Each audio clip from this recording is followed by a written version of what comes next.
Amazing morning, everyone. Okay, what are your questions? Let's see. Hello po ulit. Is our barley okay for those with fatty liver and gallbladder po? Yes, it is okay. I specifically looked that up.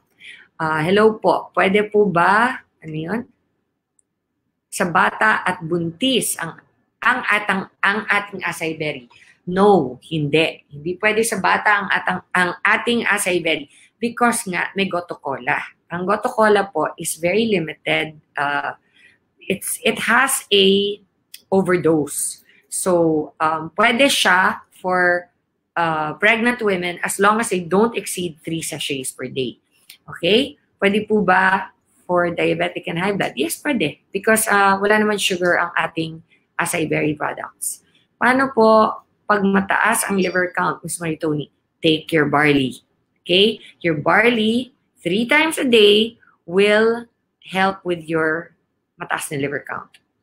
Okay, what else? Acai berry okay to those who have goiter? I wouldn't risk it, to be honest. Okay? Better take the barley than the acai berry.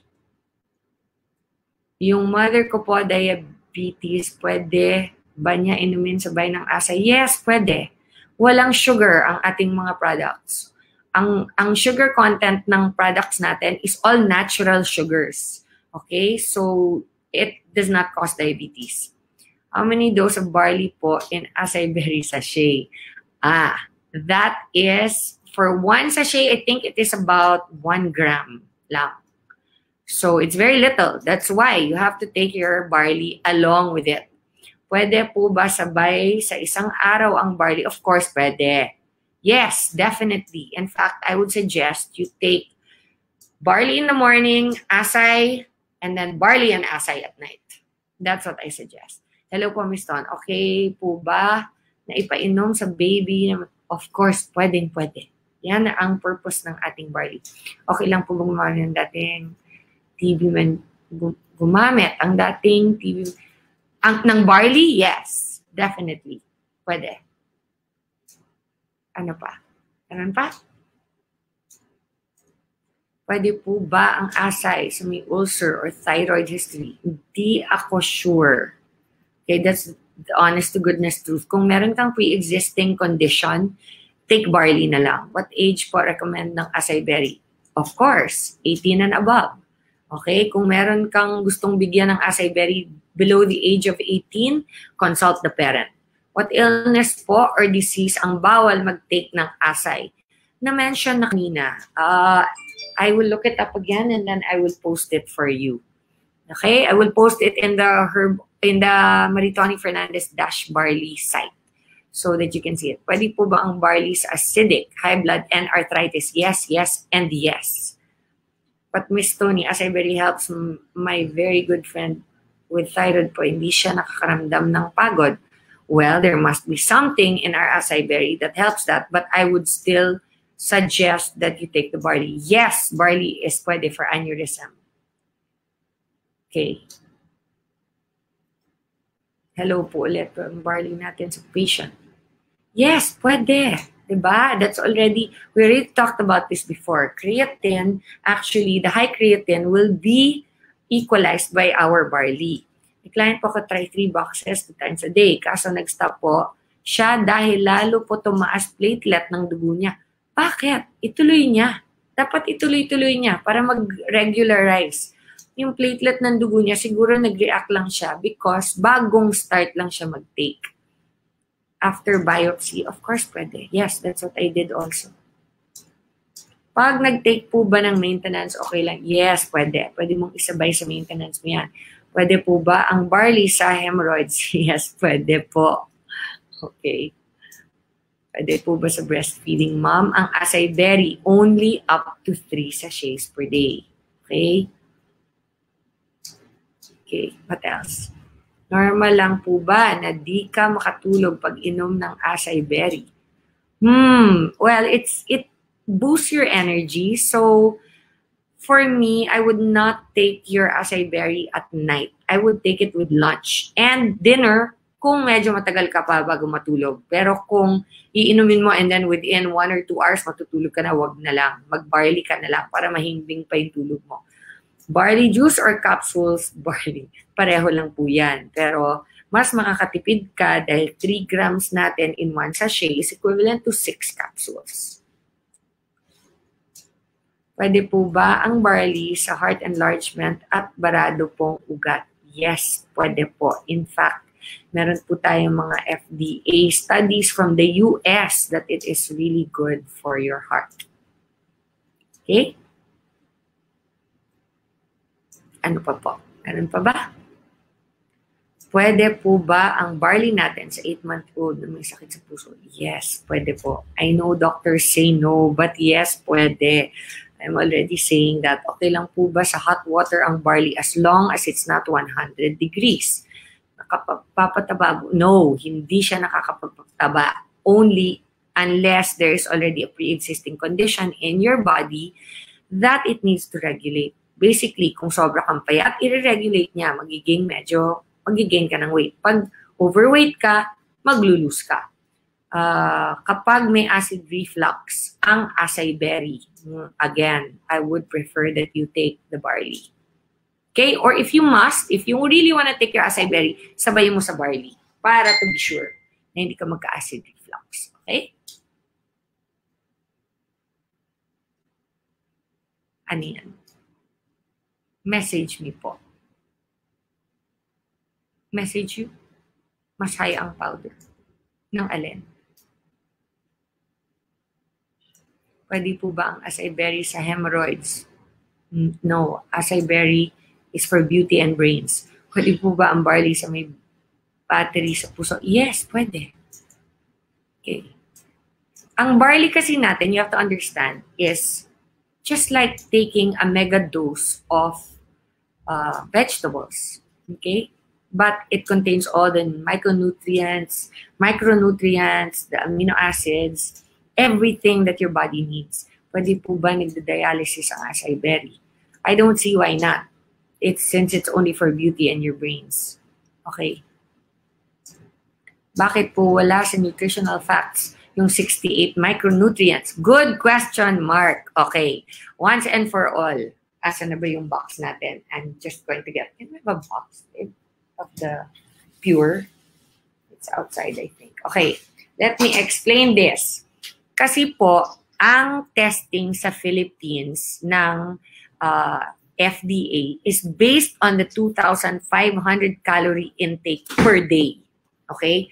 And since 1 sachet of our barley does not compute to 2,500 calories per day, it will not be reflected. It does not mean that it is not there. It just means that the system in which our country tests for approval of FDA and SGS, which is basically the alkalinity test, is kung may mga metal ba sa barley natin, all of that. That is the only reason it doesn't come out in our NutriFacts bar. Okay? Because dito po sa NutriFacts bar natin, ang lumalabas lang dito is based 1 over 2,500 calories. That is why. So, kung nakakonsume tayo ng barley worth 2,500 calories, then it would all appear. Unfortunately, that is the system in our country. It does not have anything to do with whether or not it actually has it. In fact, what we have done to circumvent that problem is have an insert inside that actually describes what is in our barley. Okay? I hope that answers your question. Response lang. Did that answer your question? Yes? Thumbs up yung mga nakaintindi ng sinabi ko. Okay? Ano pong naibibigay na benefit ng acai berry sa mga ADHD? Okay. As you well know, our acai berry is made up of 7 different products. And a lot of those have benefits to the brain. So an ADHD basically is a brain deficiency. Okay? So it's naturally, kung ano yung mga nabibigay to boost your brain, your brain development, all those things will help preventing ADHD. And it has calming effects also. Miss Tony, may pamangkin ko po, 6 months old, undergo sa chemo kasi tinanggalan ng mass sa belly po niyo. Pwede po ka sa kanya? Alin, ang barley? Yes, pwede. Yes, definitely pwede. Okay, next. Okay lang po ba ang barley sa may maintenance na gamot sa puso? Lalo na po bawal sa kanya mga green leafy vegetables. Salamat po. Okay, number 1, our barley is already frozen dry. It does not have any of the other thing. Wala na siya ng mga regular na nakikita mo sa gulay na mga, how do you describe it? Pure form na siya, bale. Concentrated and pure form na siya. So, yung mga sinasabi nila na bawal, na green leafy vegetables, na pang-maintain ng puso, wala na po yan. Kasi meron pong FDA letter sa US that our barley is actually preventive of heart attacks. So this question actually doesn't make sense. You know, I'm going to look that up. I'll get back to you, Emily. Okay? I'm gonna look that up for you because okay. Anyway, Emily, please message me on my Facebook account na Maritoni Fernandez -Barley. Balikan kita doon. Pwede po ba sa 12 years na na-stroke po? Possible po ba yun na makatulong? Yes, pwede. As long as we are alive, our bodies can still heal. Okay? Next question, please. Please repeat again yung consequence ng pag-inom ng barley sa blood thinning. Okay, I will read it again. Only if you are taking blood thinning medication. Okay? Barley is a rich source of vitamin K, which is an important vitamin for blood clotting.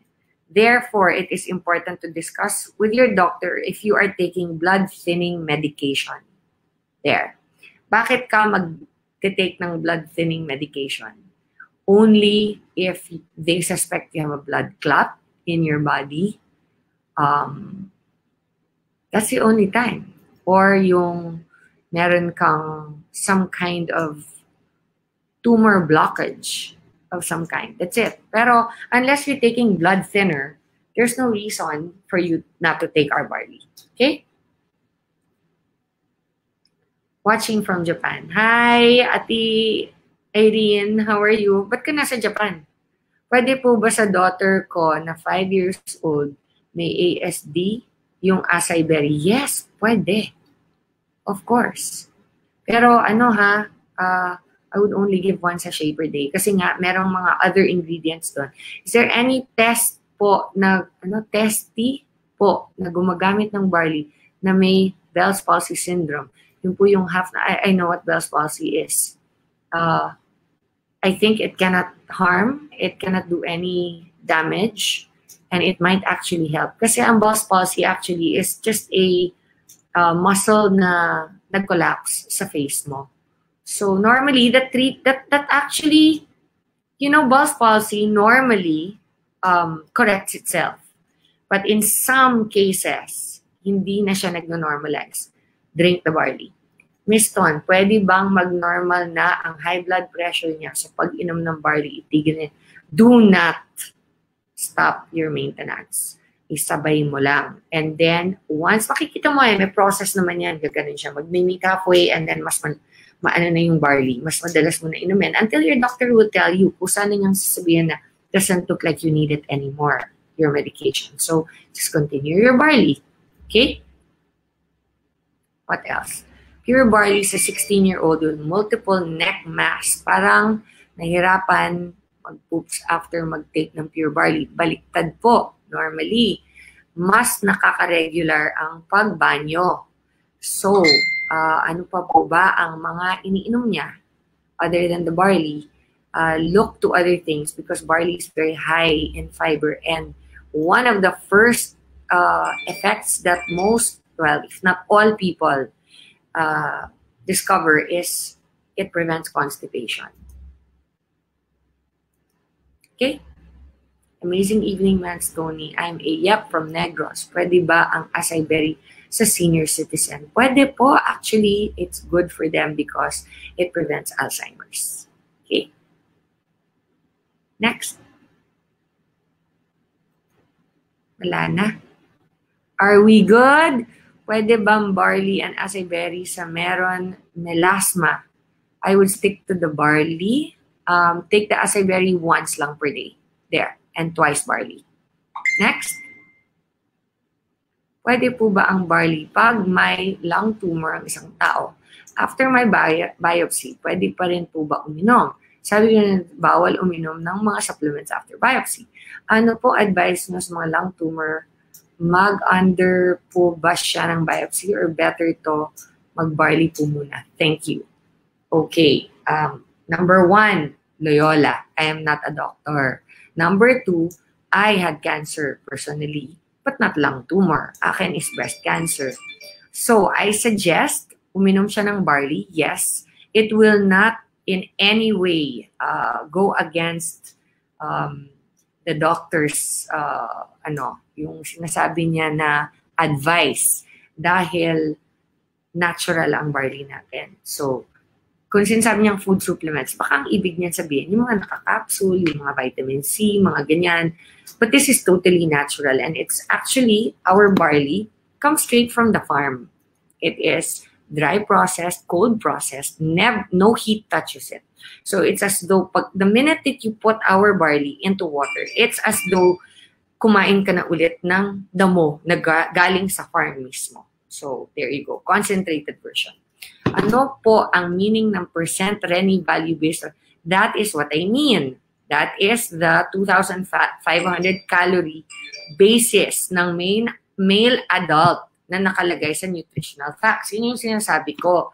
Kaya yung Nutri-Facts natin dito, walang nakalabas na mga amino acids, benefits, everything. It's because nga it's based on that, which is it is based on the 2,500 calorie count, male adult requirement for the Nutri-Counts. Okay? So that's why.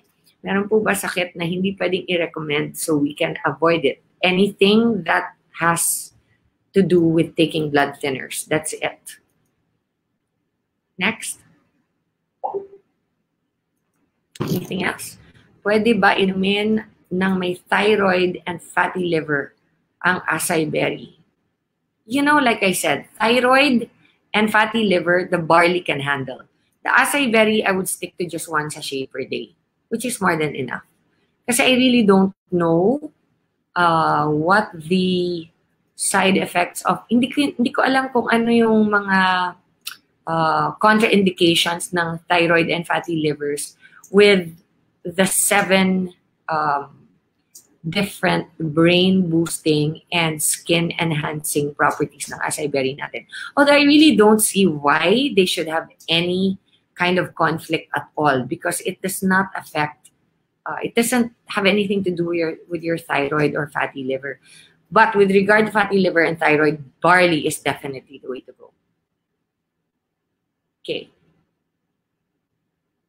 No more?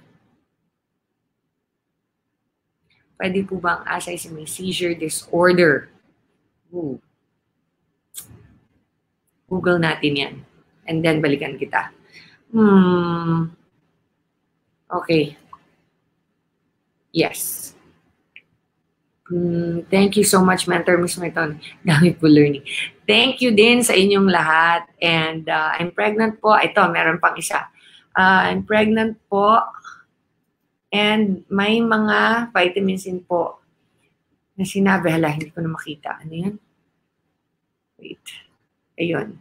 Sinabi na dapat ko inumin, but still nainom din po ako ng barley. As ano po best time inumin? Ang best time na uminom ng barley natin is first thing in the morning before breakfast and first thing before sleeping at night. Pwede po ba uminom ng night spotting? Yes, pwede.